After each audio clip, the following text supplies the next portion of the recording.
तरडगाव शिंगोली इथल्या जाधव कुटुंबियांचं करावं तितकं कौतुक खरं तर कमी आहे। स्वतःचं सुरू असलेलं हॉटेल बंद करून पूरग्रस्तांना राहण्याची आणि खाण्यापिण्याची सोय आपल्या हॉटेलवर या जाधव दाम्पत्यांनी केली आहे आणि नक्कीच एक वेगळा आदर्श त्यांनी समाजासमोर घालून दिलेला आहे। तिऱ्हे तरडगाव शिंगोली येथे गेल्या 2-3 दिवसांपासून महापूर परिस्थिती दिसून आली आहे। सीना नदीतील पाण्याने तिऱ्हे येथील संपूर्ण पुलाने महापुराचे स्वरूप प्राप्त केले आहे। सीना नदीला गेल्या 3 दिवसांपासून जवळपास 2 लाख क्युसेक्स पाणी सोडण्यात आले होते। दरम्यान तिऱ्हे येथे असणारा पूल रौद्ररूप धारण केल्याने तिऱ्हे तरडगाव शिंगोली येथील शेती, नागरिकांचे आणि घरांचे मोठ्या प्रमाणात नुकसान झाले आहे। नागरिकांना स्थलांतरित करण्यात आले असून अद्यापही पुराच्या पाण्याचा हाहाकार दिसून येत आहे।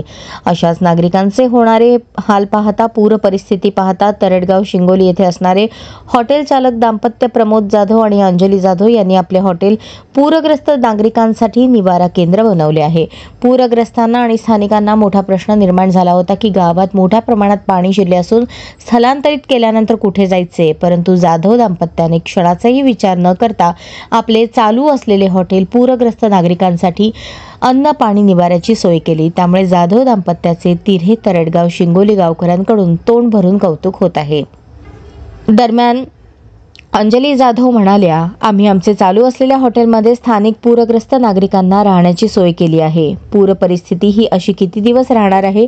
आम्हाला आमच्या हॉटेलपेक्षा सुद्धा गावकरी महत्त्वाचे आहेत, त्यामुळे आम्हाला देवाने गावकऱ्यांची सेवा करायची संधी दिली, असे त्या म्हणाल्या।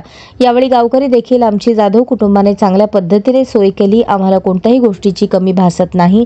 पूर परिस्थिती नसून आम्ही घरातच आहोत असे वाटत असल्याची भावना व्यक्त करताना गावकऱ्यांनी जाधव दाम्पत्याचे कौतुक केले। अशा परिस्थितीमध्ये सर्वांनी एकमेकांशी मिळून मिसळून राहून काम करावे, सर्वांना मदत करावी, यासाठी जाधव दाम्पत्य संपूर्ण सोलापूर जिल्ह्यासाठी एक उत्तम उदाहरण आहेत असे म्हटले तरी हरकत नाही।